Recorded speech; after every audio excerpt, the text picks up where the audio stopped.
What an appropriate way to begin our course here with Beethoven's Ninth Symphony. His Ninth Symphony almost is recognized by many people as the greatest composition of music in Western culture, and yet he was deaf when he composed it. Nevertheless, he was perhaps inspired by some divine power. I don't know, but there's a comparison here to be made with calculus. If we take humans collectively and look at all their greatest ideas, all their greatest accomplishments, all of humans' ninth symphonies, so to speak, calculus has to be on anybody's short list of the best, the greatest, the list of ninth symphonies for the world, for humans. It's got to be calculus. Yet, if you try to teach it here, it's nowadays it seems to be a huge challenge. You see these a typical calculus book like this. You try to open it up, and wow, it seems like a daunting task. You don't have 500 or 600 pages. They have to throw in there, over 1,000 pages. So it's a huge task to decipher exactly what's in those 1,000 pages. Guess how many pages we're going to do today? 0, none. We're not doing any pages today. We want to just pause today and try to think about the big picture. Exactly what is it that we're doing, and why is it that people recognize it as humans' ninth symphony, so to speak. That would be an interesting project, actually, to maybe come up with a short list of all the greatest creations of humans. It would be funny if Beethoven's Ninth Symphony was not listed on humans' list of ninth symphonies. Anyways, we don't want to do any of the 1,000 pages today. We just want to take a big picture perspective on it and see what it is that we're going to be doing. That whole book, that whole 1,000 pages, can be reduced to, or can be summarized. Their essence can be summarized with two questions that make up calculus. As a matter of fact, the whole book only has about 2 or 3 brilliant ideas that are big, bold, and brilliant, like you won't see anywhere else, and ideas that change the course of the world. There's just 2 or 3 of those beautiful ideas. The rest of it is really a lot of grunt work from my point of view. Sounds rough, but hey, they say come as you are, right? So here I am. I pretty much hate all of it except those 3 brilliant, life-changing ideas. Those I love, and they're so good that I think they're worthwhile for me to teach this class, and for me to share it with anybody who's willing to listen, like you. So I hope to do exactly that. Share this ideas for the ages, and I hope to do no harm. Anyways, let's get to it. Calculus is based on two fundamental questions that make up those 1,000 pages. The first fundamental question involves areas. It starts roughly 5,000 or 6,000 years ago, back when humans began to be humans. The 2 fundamental questions are as follows. The first question is a question of areas. Now we should take a couple minutes and explain why in the world would areas be of any interest. Why have they been of interest for the last 5,000 or 6,000 years? Well, let's elaborate on that. This is exactly the first question. Okay, the question of areas. It turns out that areas are everywhere. Areas are in your sleep, at your work, at your house, everywhere you see areas. And so I think it's important to note the ubiquity of areas. They are everywhere at all the time. Let me explain. Let me elaborate on that. Of course, we're familiar with regular area, right? For example, if you have a rectangle, we could say, well, I could find the area here. This is no challenge for bright people like you and me. We could figure it out. This is 4. This is called the base, usually, the one on the bottom, and this would be 2. This is called the height, and we know that area is equal to base times height, so I could calculate it. Area is equal to 2 times 4, which is equal to 8. That's area for you. That's the simplest case. Of course, humans didn't spend 6,000 years trying to figure that out. It turns out that the area has different interpretations when you add different labels here on the sides. If you put feet here and feet there, when you multiply them together, your area becomes 2 feet times 4 feet, which in turn gives you 8 feet squared. So now you've got a little bit more of interpretation when you look at the area. These are actually feet square, which gives you a size, a certain size in the American English system of measurement. So you see, people use this at home. They say, "Well, how big is my home?" Well, my room is 8 square feet, which is really smaller than a closet. But hey, don't complain. We don't complain here. So, anyways, areas at home, or you could change that to a city, for example. If you have blocks and blocks, the area would be, of course, 8 blocks squared. So this is a slightly different interpretation when I've changed the units. And you could take that really far. For example, change it. How would areas be used in work? Well, for example, suppose on the bottom row you change it to, you don't have feet, but now you have hours worked. So every one of these blocks is 1 hour worked, 1 hour work, 1 hour worked. And then the height, suppose you interpret it as the amount of money that you get paid per hour. So on this hour you worked 1 hour and you got paid $5. 1, 2, 3, 4, 5. So on that hour right there you made $5. On this hour again you made $5. On this one you made 5. So you worked your whole day, 8 hours, and when you multiply the base, that gives you the number of hours you work times the height, which is the rate at which you get paid. It turns out that if you multiply number of hours times the rate at which you get paid, of course you get salary. And this gives you a different interpretation. Keep in mind, what we're trying to do here is persuade you to believe in the ubiquity of areas. Areas are everywhere. At first they just look like base times height, but something magical happens when you make a special label on that base and a special label on the height. Then you have a special interpretation. The area is no longer area. It's actually the size of your home, or the size of your city, or your salary. But wait, there's more. You could get a little crazy here and say, you know what, I worked 12 hours. The first eight were paid at $5 an hour, and the next 4 were paid at $10 an hour. Now, how much have I earned? Well, it's easy. You still find the area, you find the total number of little squares. Every single little square is 1 hour worked, $1 paid. So the height of it tells you how much you're getting paid per hour. Let's figure it out. This would be 8 times 5. That gives you $40 here. Let's go with red. $40 here. That's this piece right here. And then for the overtime, you're going to do 1, 2, 3, 4. 4 times 10. 4 times 10. So it gives you another $40. And so a grand total would be $80. $80 earned. Still, it's just a little example of what I'm trying to get to here, is that areas are ubiquitous. Everywhere. As soon as you slap meaningful labels on the bottom and meaningful labels on the other axis, you get a meaningful interpretation, such as blocks, size of your home, salary, all sorts of things. Think about how rich this idea is.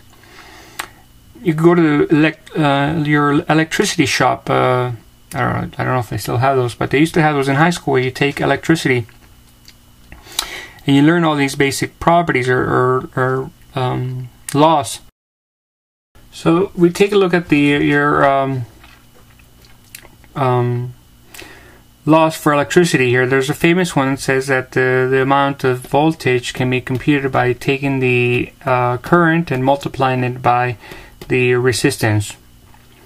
And so here's another example where areas have a different meaning besides just base times height. As soon as we label the base as amps or current, and we label the height as resistance, and you multiply them together, you're multiplying resistance times current, which is something famous, volts. So another example of what we're trying to get to today is that areas are ubiquitous. At first they just seem like base times height, but as soon as you slap something meaningful on them, on the base and on the height, you get something meaningful for the area. But just think about the vast implications of that. How many times you think in life, in sciences, will there be a case where you have to multiply two quantities? Well, maybe a gazillion times. In fact, every single time you have to multiply two quantities, you're multiplying two quantities. So therefore, one of the quantities could be the base, one of the quantities could be the height, and you've got an area problem. You could interpret that quantity, that product, as being the area of some shape. See that? I told you. That's why they pay me insane amounts of money. I'm telling you. Areas are ubiquitous. By the way, when I was your age, nobody told me this stuff. That took me hundreds of years to figure it out.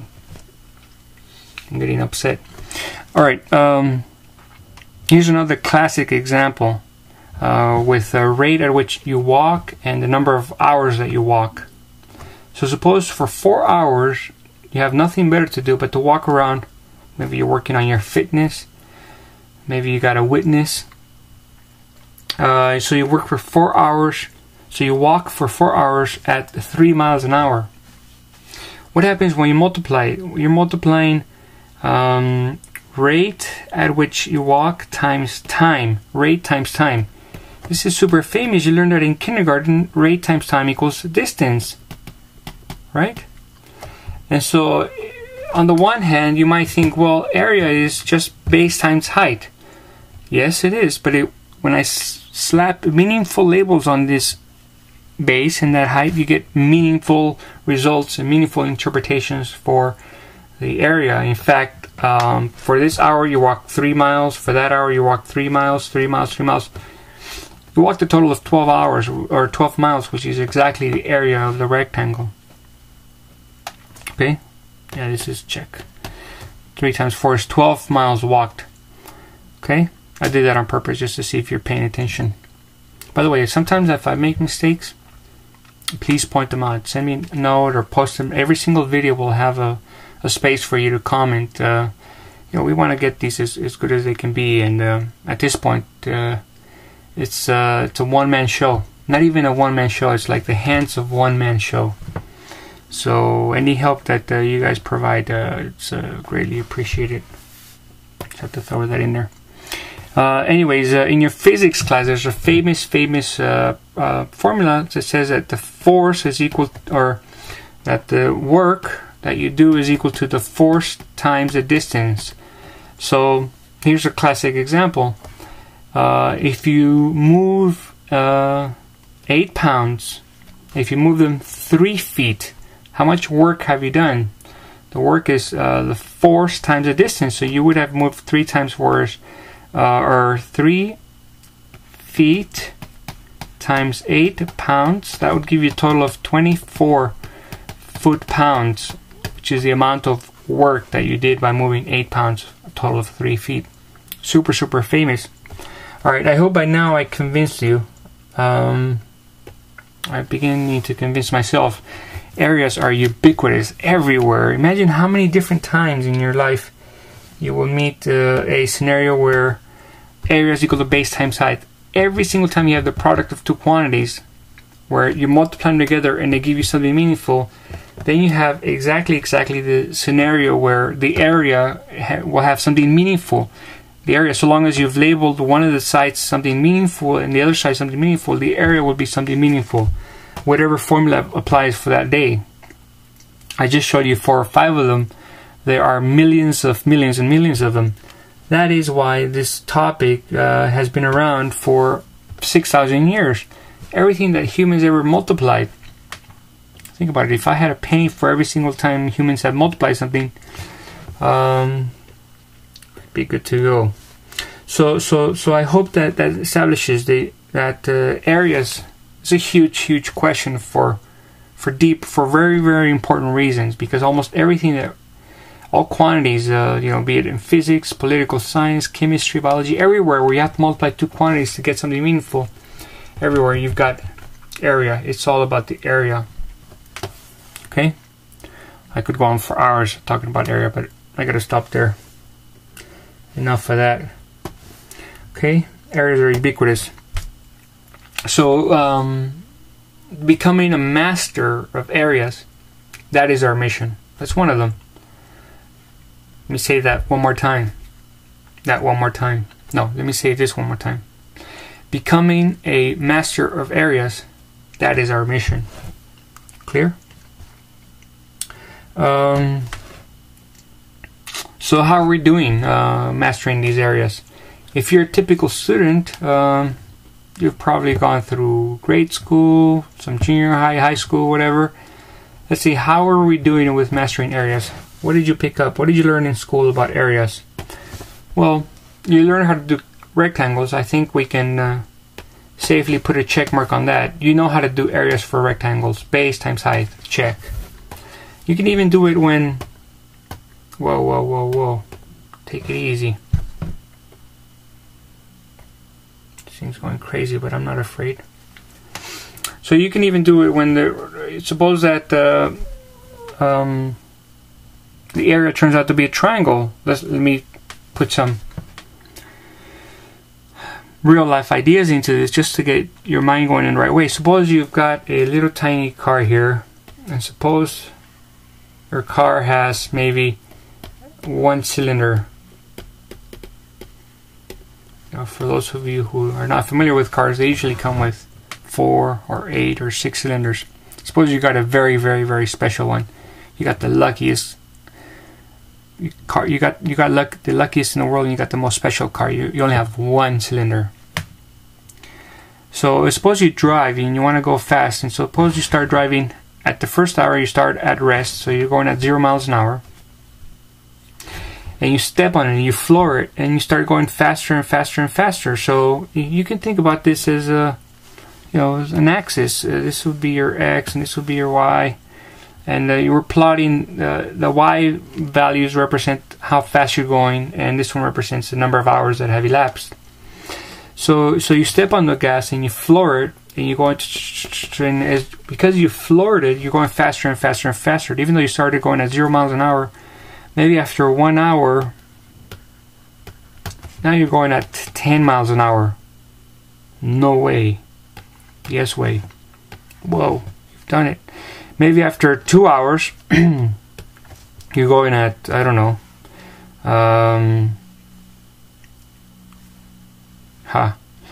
let's make this 5 hours. After 2 hours, you're going at 20 miles an hour, and after 3 hours, you're going at 30 miles an hour. See how good it is to be a teacher? You can change anything, anytime. After 4 hours, you're going at 40 miles an hour, and after 5 hours, you're going at 50 miles an hour. Whoa. So you're flooring it, and you're just accelerating like crazy. How fast are you accelerating? Well, you're accelerating 10 miles per hour. Isn't that nice? So after a whole 5 hours, 5 hours, you've managed to pick up speed, and now you're going at 50 miles an hour. Okay, now the question is, how much distance have you traveled? Well, again, distance is equal to rate times time. This is my rate and that's my time, so all I gotta do is find out how much area is in here. That area will be exactly the same as the total distance. Lucky for us, we're contemplating the question, how are we doing with our mastering of areas? Can we do, for example, a triangle? And the answer is yes. We learned this in high school, junior high. The area for a triangle would be the base times the height divided by 2. So it would be 5 hours times 50 divided by 2, which would be equal to 125 miles. So after 5 hours, you will have traveled 125 miles. Okay? See why they pay me insane amounts of money? Anyways, I don't want to digress too much. I'm contemplating the question, how are we doing with the mastering of areas? When it's rectangles, no problem, check. When it's triangles, check. We can do triangles. Not a big deal. But you know what? Life is not like that. Really, you're not going to step on the gas and start accelerating at a constant rate. You might go a little faster, but then you might slow down. You might be going, not accelerating. You might be going at a constant rate. You might have to step on the brake sometimes. This is really what real life looks like. It's a lot more than this scenario. This is much, much more realistic. And so, how would you find this area? That's the question. This is not a rectangle, this is not a prism, this is not a triangle. This is real life. And that, my friends, that's why the story gets interesting. Because, 6,000 years ago, people knew that the area was important. And people could figure out areas of rectangles and squares. But areas of shapes like this? Oh, no. No. Men of small souls ran away frightened when they saw stuff like this. How would you find the area of a crazy shape like this? Women of small souls would also run away. When they saw questions like this changes everything. So here's a dilemma. We love areas. We can see how they're useful and we can see how they're everywhere. We love them. But you know what the dilemma is? The dilemma is that our skills for areas are really, really, really weak.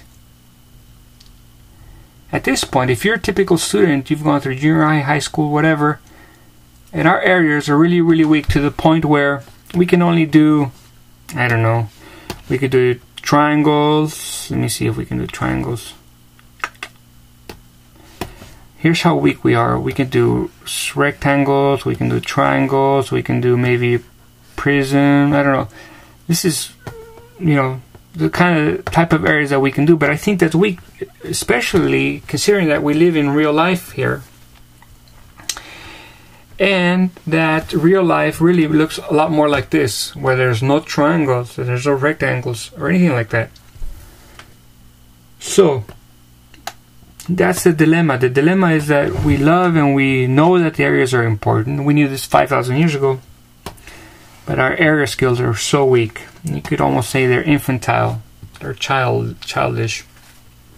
Compared to the problem and the challenge at hand. Really, childish. So, let me just rephrase it just a different way, just to drive the point home. This area right here, that area is for children. This area right here, that area is for real life. That's for adults. Try to find this area. Chew on that. You could get with this, or you could get with that. You could get with this, or you could get with that. This area right here where you have a bunch of little boxes, that's for children. Try this. Try to find that area. That area is for children. That area is for adults. Okay? Area for children. Area for adults. Bam! Like that. Try that. You see? I told you. There's plenty more where that came from. And that, my friends, that is the first question of calculus. The question is, how do you find these areas?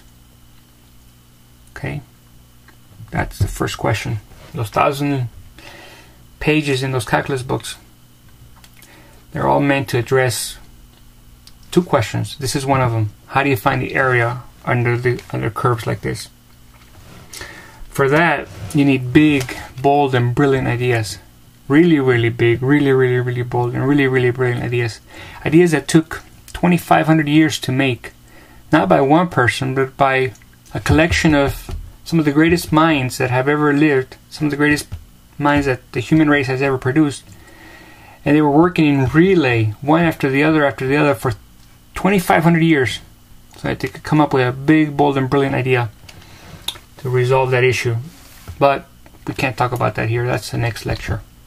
I've got to keep you coming for more, right?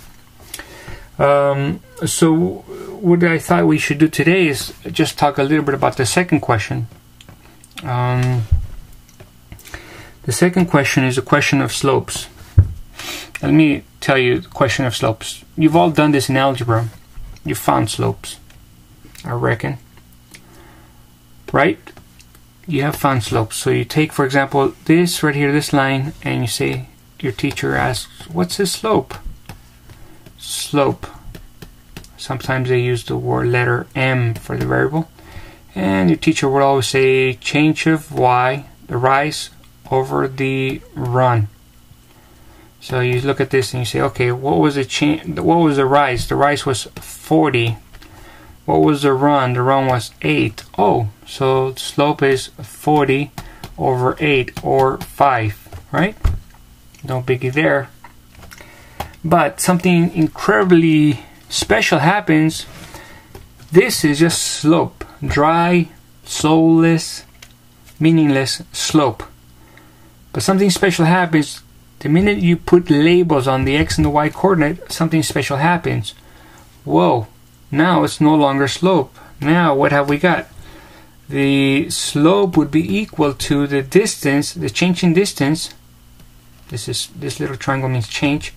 Change in distance over change in time. What? So, for example, this one, suppose the change in distance was 40 miles over 8 hours. What does this mean? 40 miles divided by 8 hours. That means 5 miles per hour. What is that giving you? It's giving you the super famous concept called the rate of velocity, the speed at which you were going. Right? So let me emphasize again. Plain slope is just algebra slope. But the minute you slap meaningful labels on the x and the y coordinate, it becomes something meaningful, something special, something important, and something worth our attention.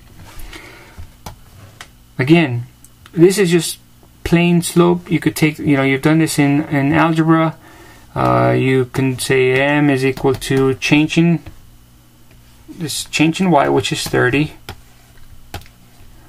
30, change in y, x, which is 5, so that just becomes 6. Capiche? But, you know where I'm going next. The minute you put something meaningful on there, something meaningful, the change in y was 30, and the change in x was 5. $30 and 5 hours. So this becomes $6 per hour. What is that telling you? That's telling you the rate at which you earn money. The implication is that you worked for 5 hours and you earn $30. So the interpretation of the slope is the rate at which you get paid. I could go on this for days. The minute you put something meaningful on the x and something meaningful on the y, you get something meaningful for the slope.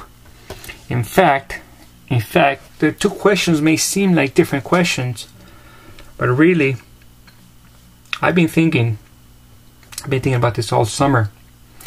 Really, they are exactly the same question. They look like different questions, but they're really not. Think about it. Every single area question, if you take area is equal to base times height, and of course, there's something going on in the background. You're slapping meaningful labels on this. What would happen if I divide both sides by h? Now I get a is equal to h divided by b. Whoa. We just turned, this looks like an area problem, and now that looks like a slope problem. If I put the y as a and the x as h, change in y over change of y over change of x, aha, that's a slope. Did you see how I did that? I'll do it again. Area, base times height. Well, divide both sides by that. Now look what you've got. Quotient, change of y over change of x, slope. I told you they're exactly the same question. This is a question of areas, and this is a question of slopes. But really, they're the same thing, because all I did is divide by h. I could have also divided by b. So here's what I've been thinking. Every single question about areas, and there are millions of them, is really a question about slopes. And vice versa. If I had a slope, m is equal to change of y over change of x, I could rewrite that m times change of x is equal to change of y. So if all I got to do is rearrange it, the x and the y coordinate, and on the one hand I get a question about slopes. On the other hand, that could be rephrased as a question about areas. Every single question about areas is a question of slopes, and vice versa. Amazing. Amazingly profound. And you don't even know the half of it. But I don't want to get started now on that. Just trying to keep it big picture going here, right? Again, you can think about it this way. This is slope for children. The slope for children, this is the change of y is 40, the change of here is 8, so the slope is equal to 40 over 8. That's a slope for children. This right here, that's slope for adults. You know why it's slope for adults? Because which 2 points are you going to use? It barely touches it at 1 point. Let me say that one more time. Which 2 points are you going to use? It only touches it one single point. That's called a tangent slope. How are you going to calculate it? Oh, the change of y over change of x? Yeah, try that. It didn't change. 0 over 0. Try that. Oh, for size. I should erase it. It looks almost scary. You see that? So here, and by the way, what would be the interpretation of here? The whole slope was 5 miles an hour. That's the average at which you were presumably driving or walking or whatever. That right there, that's called if the whole thing was the average rate, well, that one right there is the instantaneous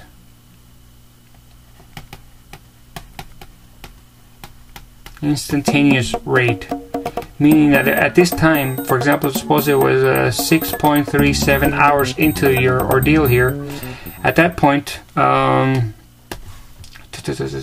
exactly that point, how fast were you going? Whatever this tangent slope is, if you could take a magnifying glass and look at that and approximate that graph with a straight line, the slope of that line would still be change of distance over change of time. It would be exactly the rate at which you were going precisely at that time.